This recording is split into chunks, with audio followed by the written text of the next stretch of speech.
Hello, professional property managers. You are catching the very first episode after our trailer announcement episode of the Triple Win. We're so excited about this podcast and that you're joining us and that you've decided to press play on the PMX Masterclass with Jeff Hoffman. Jeff is the co-founder of Priceline.com. He's the inventor of the airport kiosk, which you'll hear during this recording. And over the course of this episode, you will hear a couple of things. One, Jeff is buddies from his Priceline Expedia days with Rich Barton, CEO of Zillow. Rich previously was at Zillow, and so they talk a couple times a month by phone, like casual, friendly conversation. And they've talked about the future of tech in real estate. And so you'll hear some of the innovations and, kind of future vision for how technology is going to be impacting the industry direct from Jeff, which is pretty cool. You'll also hear in this episode, how you can find your gold medal product or your gold medal talent, what you're really known for in the marketplace, and finding a niche that you can own and be known for as a strategy for really clarifying your place in the market and growing and scaling your business. Jeff walks through some practical examples and it even gives a practical exercise you can do within 10 minutes of finishing this episode and get valuable feedback, which is great. And before you finish, you will hear at the very end, maybe the most inspiring 8 minutes that we've ever had on any PMX event ever, where Jeff really talks about getting over the mental barriers of making money and making a great profitable business. There's no shame in making money. The only shame is in not putting it into good use, and how we can build great businesses that build great communities. So I hope you're inspired as I am and enjoy the episode. Jeff starts off talking about meeting NSYNC in New York City. So you'll hear him start with that story right here.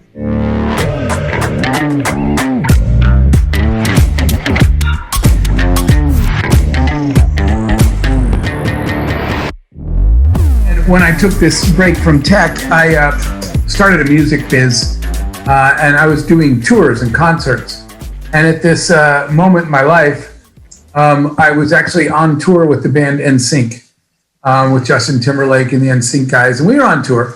And at that moment, they happened to become the biggest band in the world in sales. So there was a lot of attention. And they were making an appearance in Times Square. And unfortunately, roughly 12 trillion girls found out they were in Times Square. So we were kind of trapped upstairs in Times Square. Used to be the world's biggest music store. And I remember this moment because I was talking to the owners of the world's biggest music company. And some tech friends of mine had called me up and said to me, "Hey, check out this cool thing we came up with." And I said, "What is it?" And they said, "It's called an MP3. And I was like, "What's an MP3? And they said, "Well, it's a digitized analog file." Well, not one non-nerd person would have remotely understood or cared what that meant. And I said, "Why are you digitizing analog stuff?" And they said, "We don't know yet, but there's probably cool stuff we could do with it." I'm saying to them, like, "What?" They said, "I don't know, you could put a song, you could digitize a song so you don't need the record or the CD anymore. The song's just digital." And like, "Well, how would you listen to it?" "Well, we'll create some kind of digital player." All of this conversation, I then relayed to the heads of the world's biggest music companies because I was working with them. Every one of them laughed. I said, "Hey, you should check this thing out." Every one of them said, "Jeff, we're the cool people in the music biz.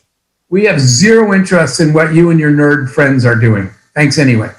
Guess what happened? The music industry failed to invent the iPod. It wasn't invented by the music industry. It was invented by tech nerds, Apple.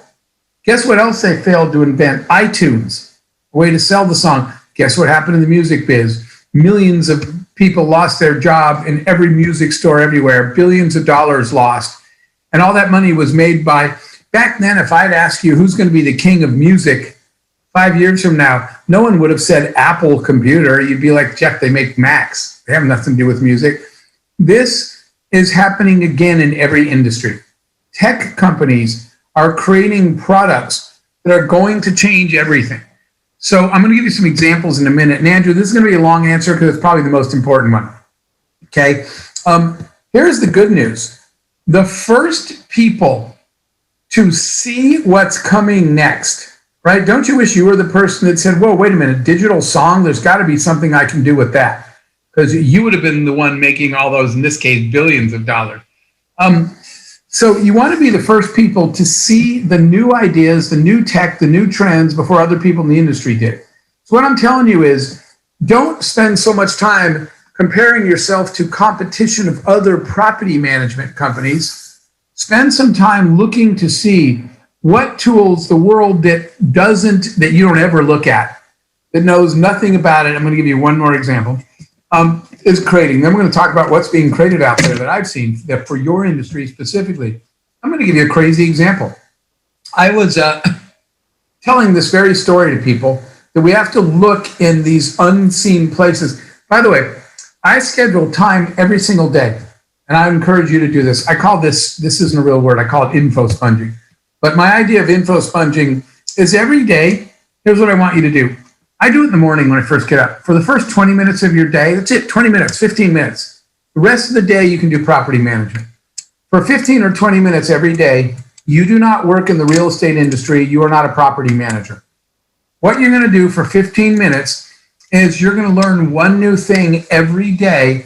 And here's the cool part, that you have no need to know. And I'm going to give you an example, okay? You're going to learn one new thing that the rest of the world is doing that has nothing to do with property management. This is where the world's most innovative people, when people ask, how do they keep coming up with good ideas? We've been blessed enough that we were successful in multiple industries. And people ask me, how did you do that? And this is my answer. It's because every day I learn one new thing that the rest of the world can teach me that has nothing to do with my industry. So my odds of coming up with the next cool idea in property management are way greater than the people who spend every day doing property management. That's info sponging. Every day you're going to just read an article about some tech thing that seems nerdy, like what's an MP3, the day it came out, right, before anyone else. If you don't actually know what AI is, because 99% of the human population doesn't really know what artificial intelligence is, read a story about it. Virtual reality, augmented reality, trends, real estate in Indonesia, fashion trends. It's all over the map. You're just gathering knowledge about the world around you. One of my examples was one day I was clicking, this is a story from a different day, when a child asked me how they make glass. And I said, I don't know how to make glass. Who cares? I don't make glass, right? You're in property management. You don't make glass. And info sponging is the exercise of not saying, I don't know, I don't care. It's saying, you know what, tomorrow, just for the hell of it, I'm going to figure out how they make glass. So I Googled that. This is the real story. And because I didn't know how they make glass, because a 5-year-old asked me. So that was my info sponge for the day. And while I was info sponging about how they make glass, it took me to a glass company. The glass company is called Corning. You probably have seen it on a coffee pot or a baking pan that you have in your kitchen. It says Corning Glass because they make baking pans and they make coffee mugs and stuff. So I was like, doesn't seem too interesting. But I reached out to Corning about my curiosity about what they do. And let me tell you what happened. They invited me to their innovation center. And when I went to the innovation center, they said, check this out. We're building something we're going to announce soon. I said, what is it? They said, it's the next generation of Windows. I said, what do you call them? They said, Smart Class. I said, why is it smart? They said, because every window is connected to the internet and it's IP addressable. I said, what does that mean? I said, the windows will save you money because they'll feel when they're too hot and they'll adjust their tint so the house doesn't run too much air conditioning. If there's no motion in the house and no one's home, the windows will darken, right? So that no air conditioning, right? The windows will cool the house down. If it's cold, the windows will know it's cold. People are home, so I should adjust myself this much. Or it's cold, no one's in this property, so I don't really need to heat it up because there's no humans here anyway. These are windows, guys, that are making these decisions. You know what else a smart glass window can do that's IP addressable? They showed me a demo of this. It can actually tell you that somebody actually is moving furniture in that house, i.e. a thief. The window noticed that I picked something up and moved across the window of the room because the window had a little corner sensor that sensed shapes and movement. And the window, not a human, had imaged the room and saw that normally this chair sits here, this desk sits here, and this computer sits on it. But today, someone picked up the computer and walked off with it. I got an immediate alert on my phone from the window. Okay? What does all this mean? I don't know. But if I was in your business, I sure as hell would wonder what smart glass is and how it's going to change homes, and should I know what it means? And should I someday invest in it? That is an example of what is going to change. So all of these new technologies, right? Here's one that you should know about, Andrew, specifically that's going to affect properties, which when you see these, you see a term called IoT, and most people don't know what that means. Instead of IT, we know that's information technology. When you see the term IoT, it's the Internet of Things. But you know what all these companies are building? They're connecting every appliance and every device inside a house to the internet and putting smart sensors in it. So you know what's going to happen next? You're going to be sitting at home. You're going to be on your phone, and you're going to say, hang on, I got to take this message, this call. And you know what the call is going to be? It's going to be the dishwasher. And the dishwasher is going to tell you, I need some help, I'm leaking. I am not joking, guys. I saw demos of this at MIT, in MIT's media lab when I was speaking there. The dishwasher is going to tell you it's got a leak. So you know. The hot water heater is going to tell you, my pilot light went out, I can't heat up any water. If you're going to need it soon, send somebody over. So there's another example. I gave you smart glass. IoT, what is the Internet of Things? How is it going to affect smart appliances? By the way, you'll see that inside an appliance, right? So I'm going to pick up milk. I'm going to pour a glass. I'm going to put the milk back down. And the shelf that it's on, this is real stuff now. The shelf that it's on already is going to sense that by the weight, there's no milk left. So it's going to send me a text that says, you're out of milk. Do you want me to just order some? I can order it on whatever, on Amazon and have it delivered before you get home from work anyway, right? Your fridge is just going to order stuff when you run out of it because it's going to know. So that's one example. That's the Internet things. The other one was smart glass. I want you to think about virtual reality. None of this is going to be perfect, but all of it's becoming. And by the way, that was some stuff I got to visit Whirlpool at their corporate headquarters in their innovation lab, and they showed me what the smart home looks like with the smart appliance and how much money it saves a homeowner, just like those windows do. You already know the basic smart homes, like controlling doors, thermostats, and lights. It's just going to get more and more helpful to you and more intelligent to do that. Along those same lines, every home will have a home monitor that you'll be able to say, by the way, this law, I've also seen this demo with voice recognition. I'll say to my system, my AI, my Siri, right? But it's my property management Siri. I'll say, hey, how's my house on 3rd Street doing? And it will come back and it will say, I checked all the sensors in the house, and here's the house's update. It will report room by room, temperature by temperature, water flow, everything you want to know. The house will give me its update. I'm doing fine. Don't worry about me. That would be the house telling me that kind of stuff. This technology is fascinating for real estate. The last two pieces, I mentioned virtual reality already.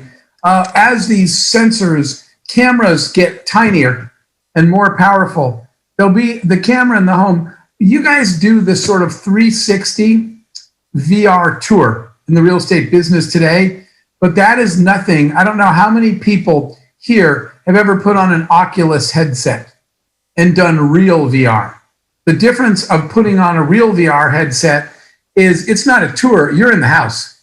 If you spin around, if you reach out and touch something, it causes a reaction. If you've never tried an Oculus headset, if there's some store, I don't know, Best Buy, somewhere you can go put one on just to try it, or if you know a friend that has one, try it.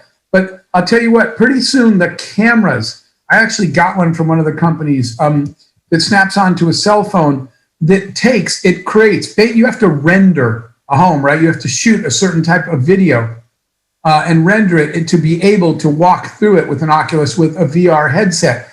but the technology is getting so good that a company gave me one that snaps onto a cell phone, and you would walk around the house and image it. And then when you go back home, if you put your headset on, you'll be able to walk through the house. Well, guess who else will be able to walk through the house?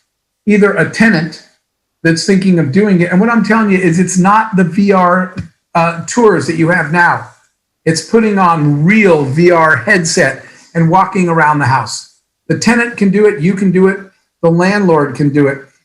And then there's AR, augmented reality. So now I've got a prospective tenant who says, I wonder, these demos are real already too. I see the house, but I'm kind of wondering if my furniture will fit. And so you know what you're going to say? Grab your iPad, pull down our augmented reality app, point it at your furniture, point it at your couch, press this button. It images your couch. Now pick it up, touch a picture of the house, and go put your couch in the house. And they'll say, whoa, it doesn't quite fit in that room. And you'll be there with them saying, turn it sideways. And like, wow, my couch really fits great there. Let me see if I can put the end table on the end of it. They can move in using augmented reality and say, I like the way my stuff looks in this house. Likewise, you could be having that conversation with the landlord. You're making the argument, or you are a landlord, and the tenant's making the argument, we need this. And you're saying, show me, without even going out there, right? And you're actually trying, say, look, if I did do that, here's what it would look like in the house. So these are just a set of examples. Technology is going to change everything. By the way, part of that is data. The way that you guys run your business, so the artificial intelligence part of this is going to be huge.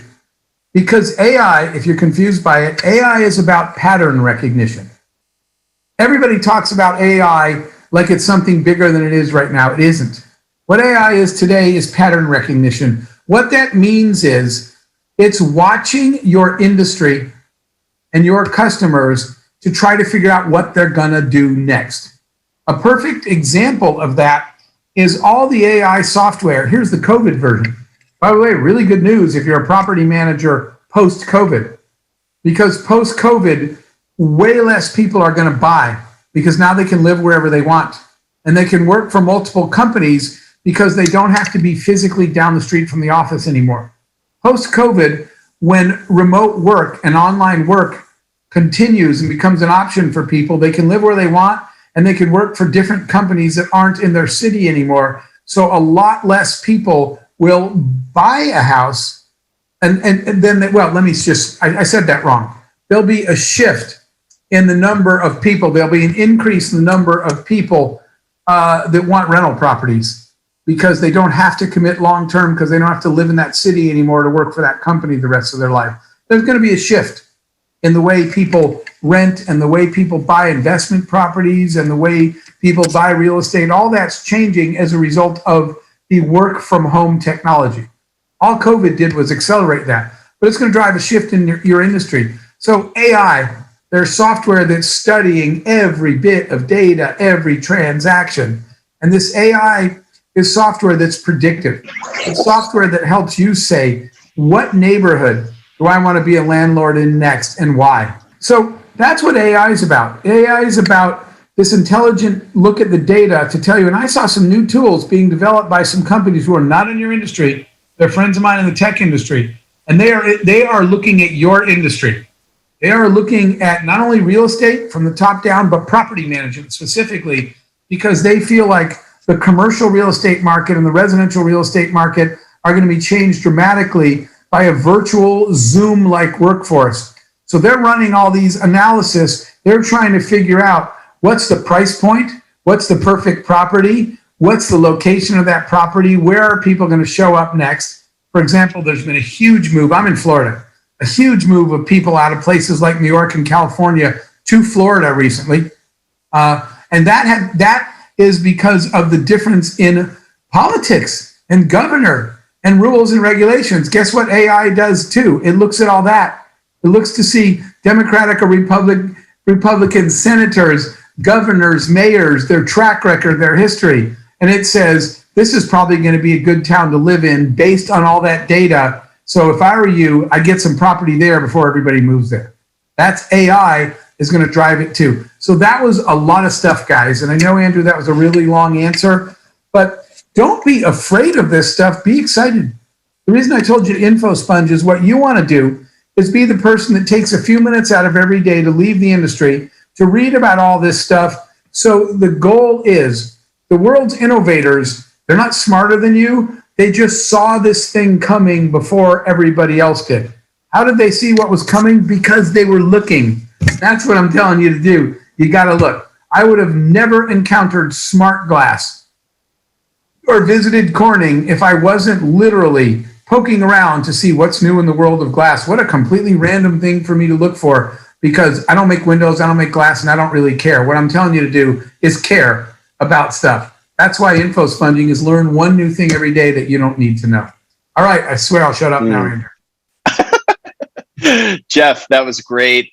Thanks for getting it kicked off. I just want to reflect a couple things back before we move deeper and to other items, which is, I heard you say a couple things. That tech doesn't come from where you expect. It doesn't always come from within the industry. While there is growing technology and there's a ton of capital coming to PropTech, right, is the thing that's being talked about.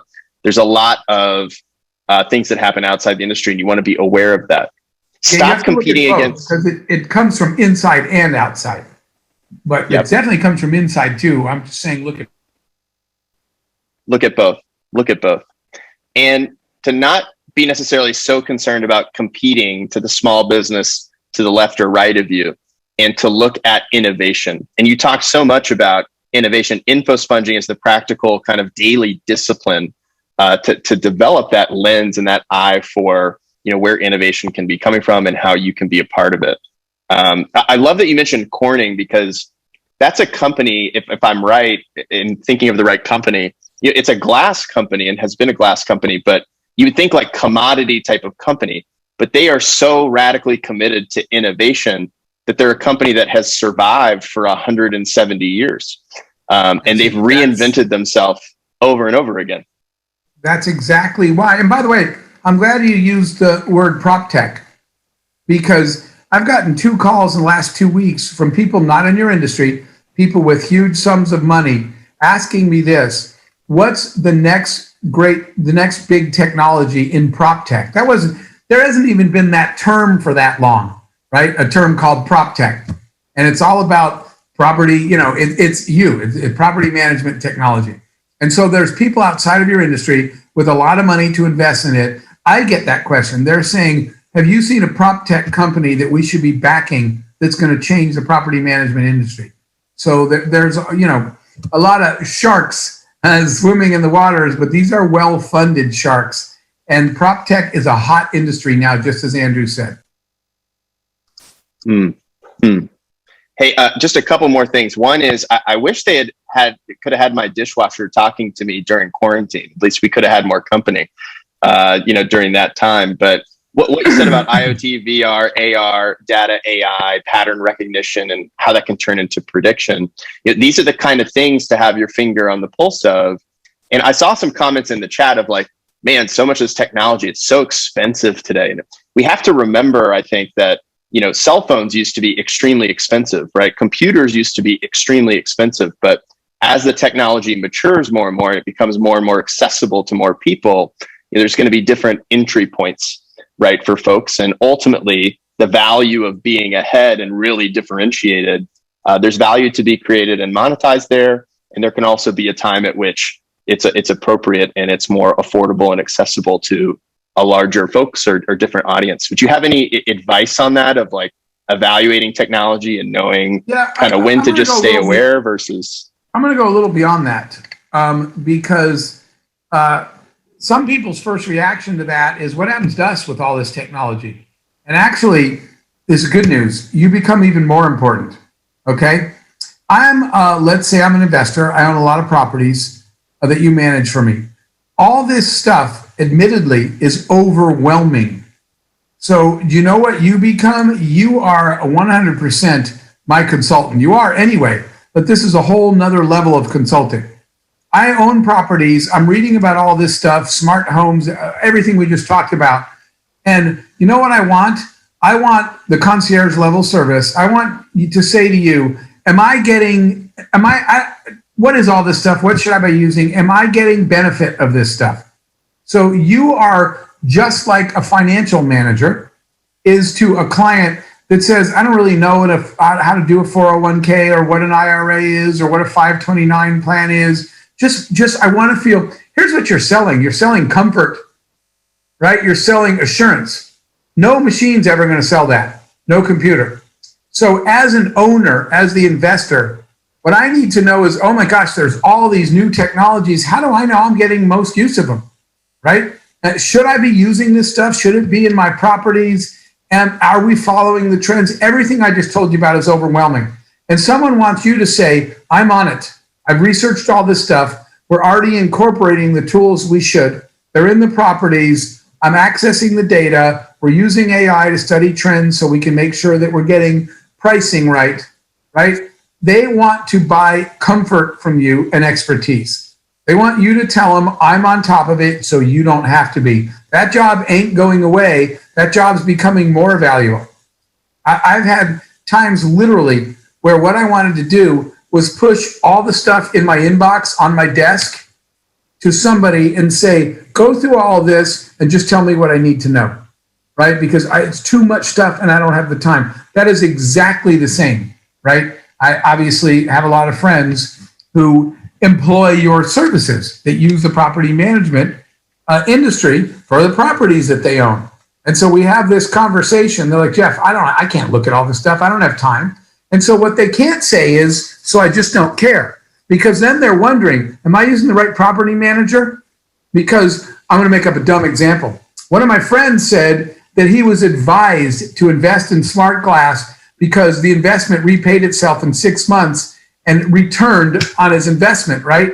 Because it brought down the operational heating and cooling. I'm making up an example. Cooling costs. And he's like, why didn't my girl tell me that I should invest in that? Maybe she's not on top of things.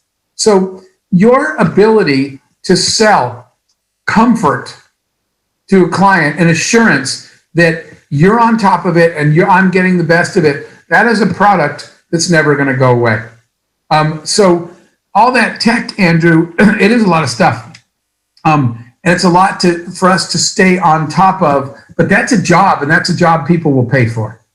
And so what I'm telling you is market that, right? One of the things you should be saying is, why me as your property manager? Because we have, it might be you, it might be your teenage child, but you're saying we have a tech analysis function. I'm making that up, right?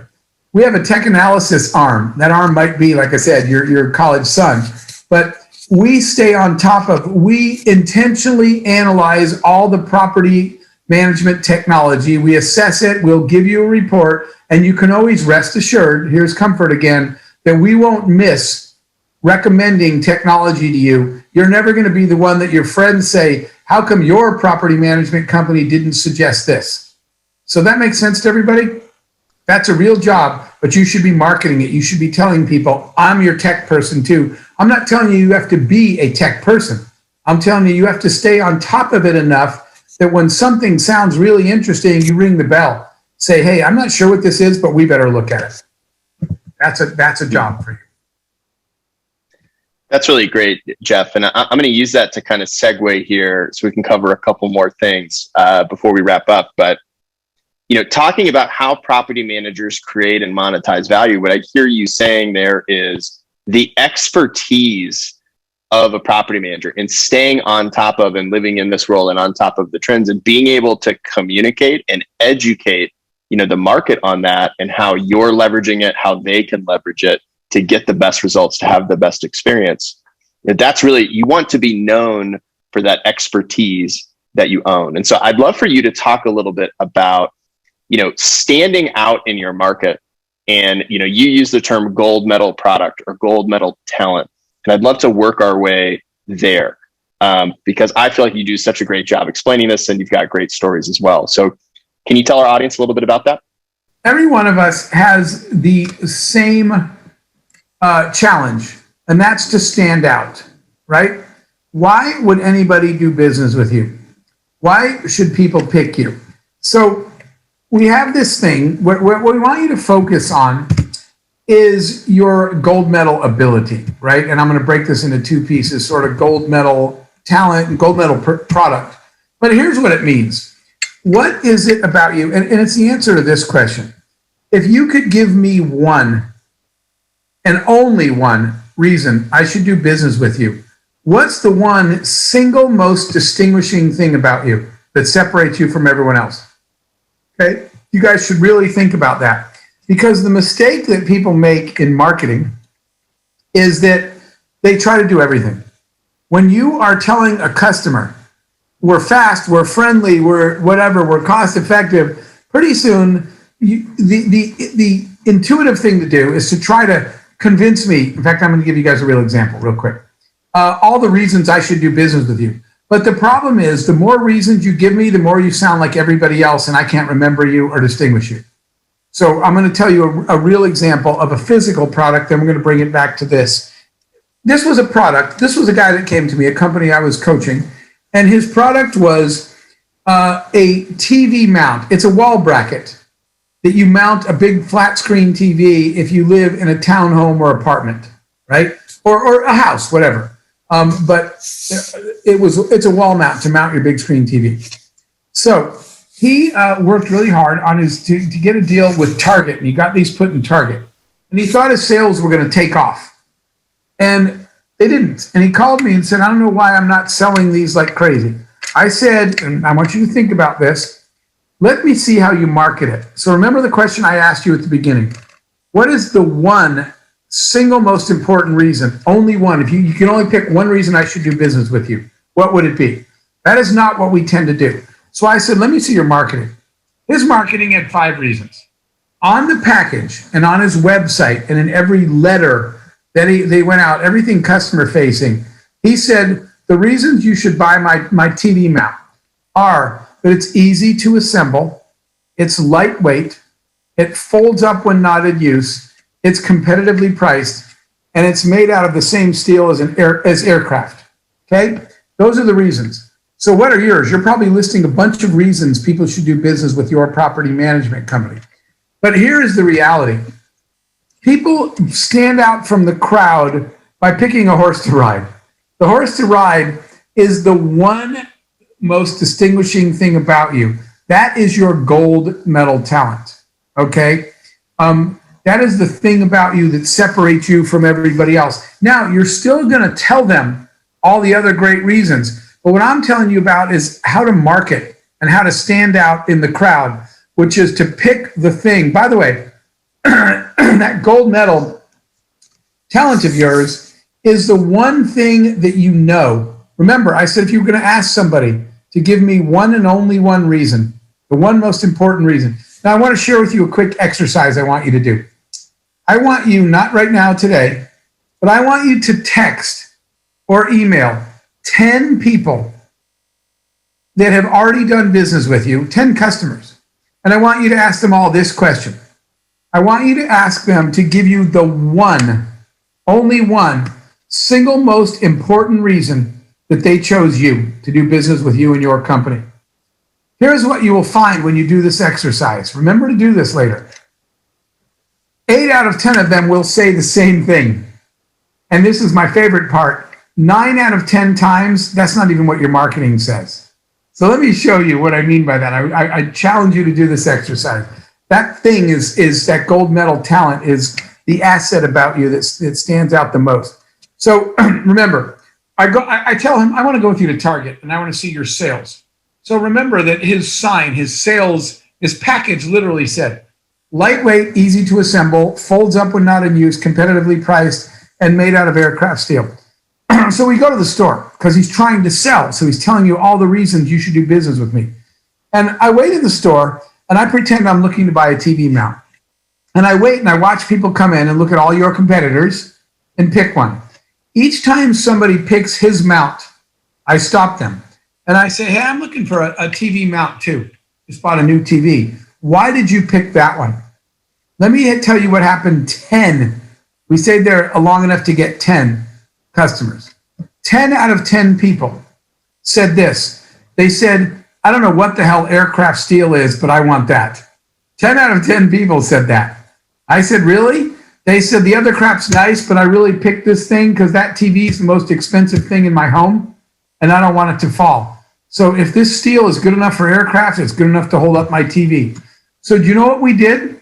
We changed the packaging in the website to say one thing: the only mount made of aircraft steel, and we sold the hell out of it. When they stopped, when people were in the market, they said, man, I need a TV mount. Do you know of a good one? They said the brand took shape.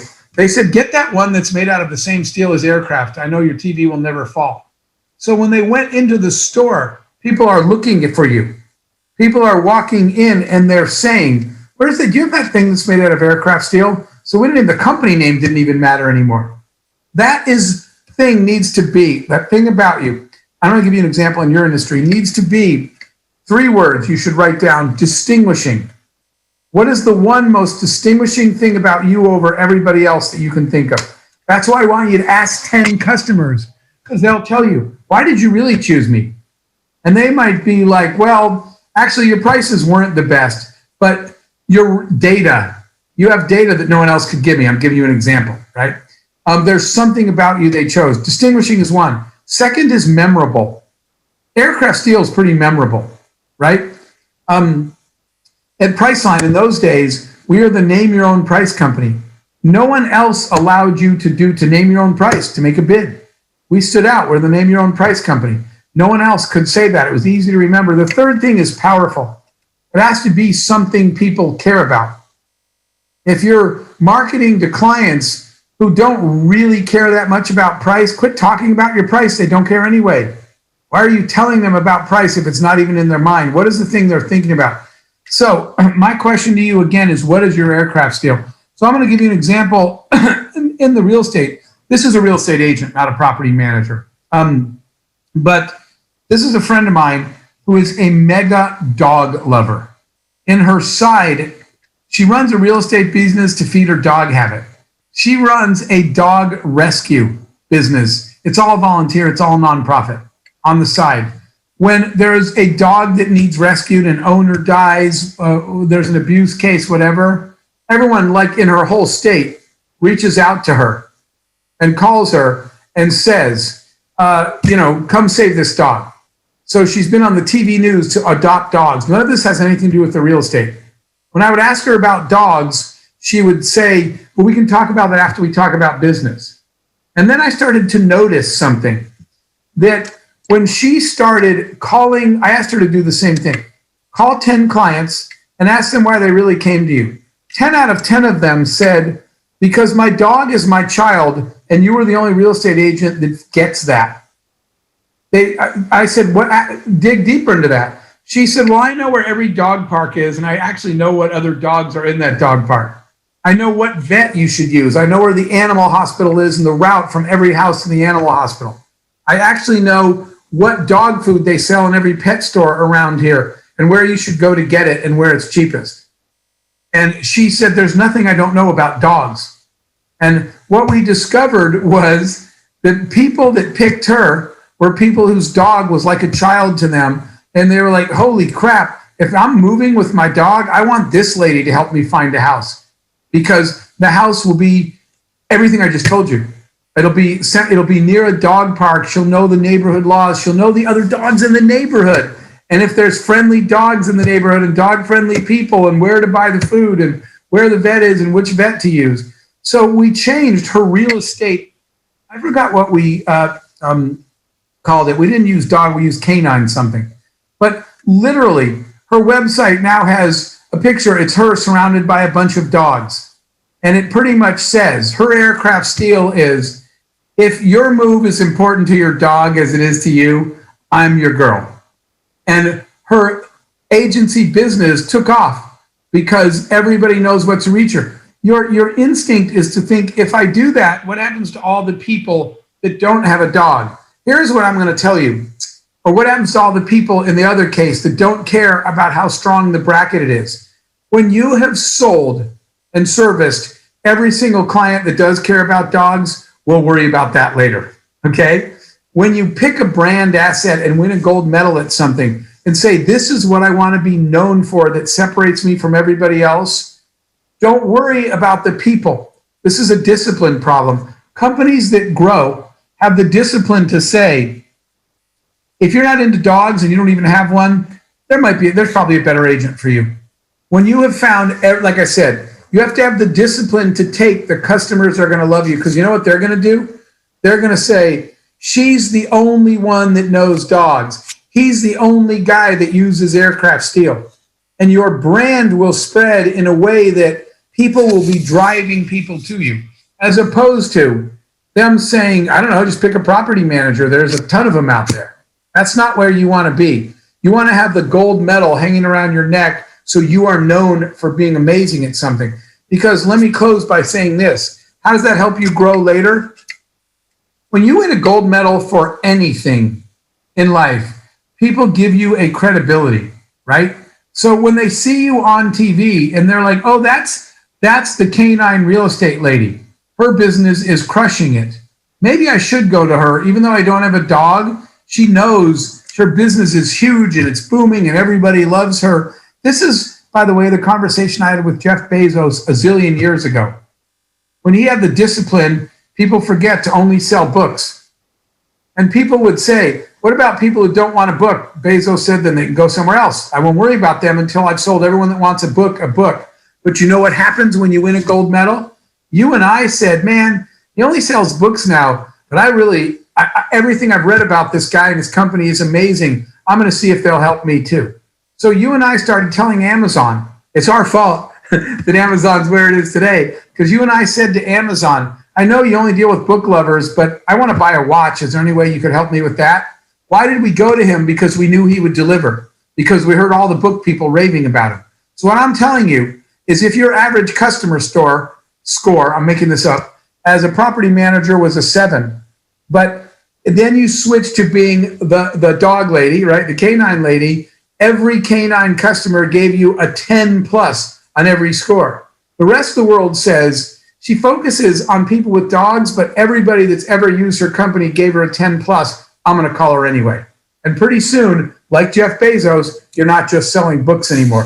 You're not only selling to book lovers or dog lovers, your business grows. So what I'm telling you is to grow your business, shrink your focus a little bit now and figure out what your gold medal is. I feel like your question was the salient one is, what distinguishes you? What makes you memorable? What makes what you're bringing to people powerful? And it's one thing, not 2, 3, 4 things. What's the one thing that you really want to be known for? Is it placing tenants in 15 days or less? Is it, the incredible service, that you provide? To think about, what is your aircraft steel? What is that thing about you that people would say? The real reason I chose you is because of the 15 days. It's not going to be all the things you're selling them, marketing. It's going to be something about you. What is your aircraft steel? What do you want to be known for? What's the one thing? What's the niche that you can be known for? And help you stand out and differentiate in your market. We convinced Jeff to stick around for 1 or 2 more stories and lessons before we wrap this up. Here's something we wanted to end, kind of where we were beginning, and something that really impresses us about Jeff is his philanthropy, his philosophy, his generosity, the way he contributes in such a meaningful way, which many of us have been the beneficiary of today. Thanks again, Jeff, for being so generous with your energy and your passion and your stories.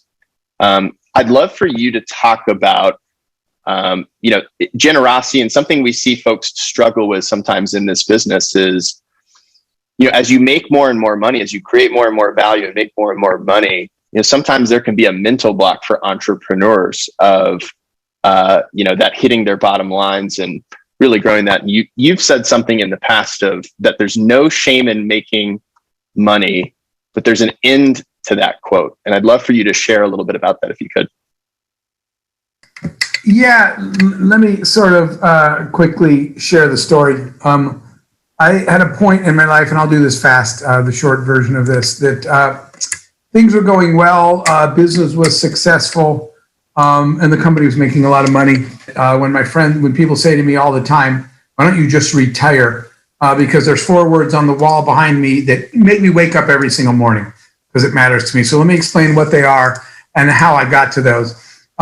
My business was going well. and we were making money. I'm not even a materialistic person. My very first company was, as Andrew mentioned, if you guys go to an airport, pretty much everywhere in the world now, and you check yourself in at a little check-in kiosk instead of walking up to a person, that was my first invention. You used to have to wait in line to check in. I created these check-in kiosks and then was able to sell them to airports all over the world, and later sold the company for millions of dollars. And I wasn't even trying to make millions of dollars. I was just trying to travel and see the world when I was broke. And it turns out I was able to do all of the above because I created this product. But anyway, that was a time that the combination of traveling the world and getting somebody giving you millions of dollars for your company put me in a weird position, because I was seeing that the rest of the world wasn't living that way and people were struggling everywhere. And it was making me feel kind of bad and a little guilty about the fact that, my businesses were successful. Money's only one dimension of life, obviously, but I literally saw people that couldn't eat because they didn't have any money. Anyway, I was feeling bad about making money at a moment in my life, and I turned my TV on and to watch sports because I didn't want to think about it anymore. It felt weird to me that I feel bad that I work really hard, make good plans, right? Hire good people, and got profitable because of that. Why do I feel bad that I actually was the one that worked super hard just because I got paid for it? So I needed to get out of this thought process. So I turned on the TV to watch sports. But before the game came on, there was a news report. And the news report was a woman that was in a house full of women, and everybody was crying hysterically. And I stopped. I said, oh my God, I wonder what's going on. And it disturbed me because that house is in an area, I know where it is. It's in my city. And I thought there might have been a mass shooting or something. There wasn't. It was a home for abused women. It was built by two women who'd been abused and continued to be abused because they couldn't get out. They had no money, no family. And a news reporter had been saying, why don't they just leave the abuser? And a female, this was a male, female was saying, because they have nowhere to go. If they have no money and no family, then they have little kids. They can't leave. There's literally nowhere to go. Two women had created somewhere to go. They bought a house and they told abused women, you can live here for free as long as you want. So there's finally a place to go. So what happened was they ran out of money and they were being evicted and foreclosed. And all the women were crying that night because the news reporter was sitting there saying, where will you go? And these women were saying things like devastating things. Like, I can never go back to him because he said he'd kill me if he ever saw me again. Because that woman actually said, I can't even sleep at night because every time the house creaks, I think he found me and he's coming in to kill me. I mean, it was gut-wrenching. And another woman said, I don't have any money to go anywhere because I can't get a job because I got these two kids. But I can't pay for daycare anywhere because I don't have a job. And I can't get a job because I have nowhere to leave my kids. So I'm completely broke. And I can't go back there either because he broke all my ribs last time. And the news reporter turned and said, well, there's the story coming up next, the big game. Said, coming up next, sports. And I sat and thought for a minute, being really real with you guys, I'm glad the game is coming on because I was already having a crappy night and this is making me feel worse. But I'm just being honest. A lot of you have felt that way. Change the channel. I don't want to see this. It's bad news. But I said something to myself that every one of us is guilty of saying. I said, man, they should help those women. What happens when you see a problem in the world? Well, they should help those kids. They should do something, right? And I found myself saying they should help those kids. And this was a life-changing, Laura Mack and I have been family for a lot of years, and Andrew and I have become very good friends. These people already know this story, but I was watching that and I had a life-changing moment. I thought, if everybody watching this moment is saying what I'm saying, they should help these women, who's helping them? Nobody, because everyone's saying they should help these women. So I stood up and I wrote the 4 most important words on my life, if you can see them on the top there. There is no they.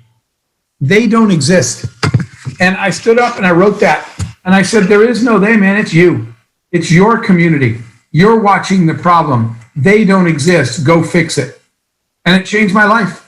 And I stood up, and the money I was feeling guilty about 5 minutes before, I said, thank God that I worked harder than anybody I know and stayed focused. and found my gold medal and served my customers and took care of my employees. Because you know what? Now I got money in the bank that other people don't, and I can help those women. And so I actually, just very quickly, I wanted to do this anonymously because of this. I didn't want the story to be internet guy saves women. So I didn't want to do a wire or a check. I went to the bank and actually got a giant duffel bag of cash. I do not advise this. It was the bank president himself told me how stupid it was. I almost wound up in jail as a bank robber. But in the end, I got a giant bag filled with cash because I didn't want them to know who I was. And I went there and I delivered it to the women. And I told them, I've paid for the house. I've given you a year's worth of expenses. I've paid for a security system because I couldn't sleep knowing that one woman couldn't sleep because she was scared to death every night he was going to find the house and kill her. I said, here's money for 2 security guards and a security system. And the woman was already crying. And I said, there's a little more. And she said, for what? And I said, I give you money to build a daycare center because those women will never start a life of their own if they don't get someone to watch their kids so they can get a job somewhere. So I'm going to pay for you to have daycare so these women have a chance to rebuild their lives. And that night on the news, they were all crying in the house again. And the same news reporter, she said, I'm back in the house, but this time they're tears of joy. And she said to the woman, what happened? And the woman said, it was a miracle. Some successful business person, some guy came in and did everything I just told you. And I turned it around and I wrote something else that's on that wall that Andrew referred to. I wrote down the thing I want to leave you with today. Your success is someone else's miracle. Because I never knew that until that woman said, I'm starting to get emotional now, I'm sorry. Till that woman said it was a miracle. And I realized then your success is someone else's miracle. So you know what you want to do? You want to work really hard and you want to build a profitable business.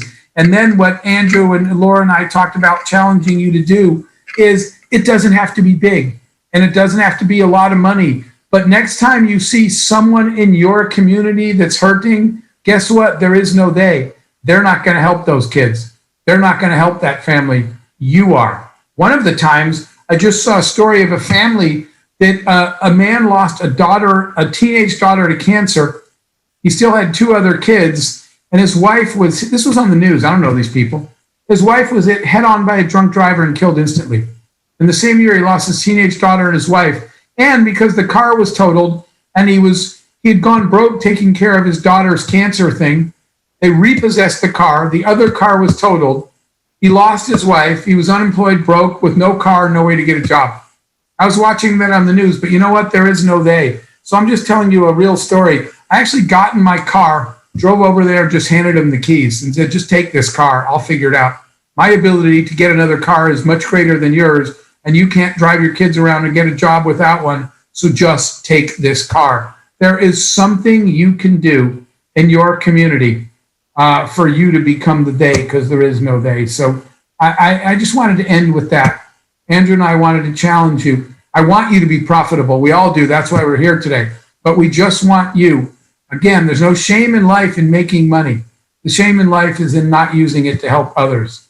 A successful business is your chance to leave a real legacy. Your legacy is not how well you manage property. Your legacy is how well you manage the community you live in.